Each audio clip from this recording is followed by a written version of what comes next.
નમસ્કાર, તમે જોઈ રહ્યા છો DM90 ન્યૂઝ અને હું છું દિનેશ।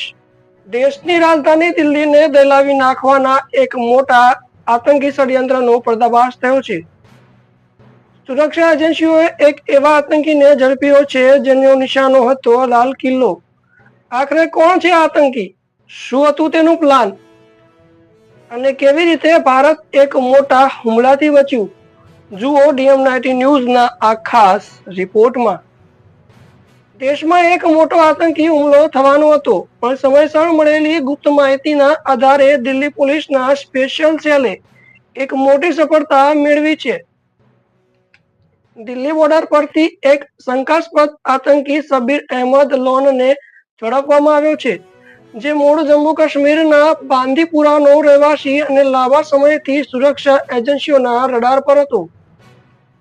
પ્રાથમિક તપાસમાં ચોંકાવનારા ખુલાસા થયા છે। આતંકી શબ્બીર ભારતમાં એક મોટો હુમલાની તૈયારીમાં હતો અને તેનું મુખ્ય નિશાન હતું ઐતિહાસિક લાલ કિલ્લો। પ્લાન હતો કે દિલ્હી સહિત અનેક સંવેદનશીલ વિસ્તારોમાં હથિયારો અને ગોળા બારૂદ પહોંચાડવાનો અને પછી એક મોટા આતંકી હુમલાને અંજામ આપવાનો। તપાસ એજન્સીઓએ વધુ એક મોટો ખુલાસો કર્યો છે।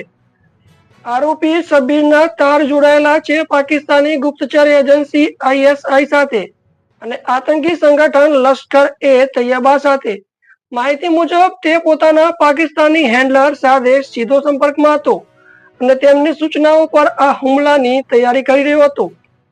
હાલમાં પોલીસ દ્વારા આરોપીને સઘન પૂછપરછ ચાલી રહી છે। આશંકા છે કે દેશભરમાં તેના અન્ય સાથીદારો અને સ્લીપર સેલ નેટવર્ક પણ સક્રિય હોઈ શકે છે। હવે તપાસ એજન્સીઓનું મુખ્ય લક્ષ્ય છે આ સમગ્ર નેટવર્કનો પર્દાફાશ કરવો। આતંકીઓના મનસૂબા ભલે ખતરનાક હોય, પણ ભારતની સુરક્ષા એજન્સીઓની સતર્કતા ફરીવાર સફળ રહી છે। દેશ એક મોટા આતંકી હુમલાથી બચી ગયો છે।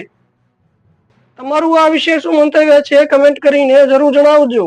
તમે જોઈ રહ્યા હતા DM90 news digital Gujarat, digital news.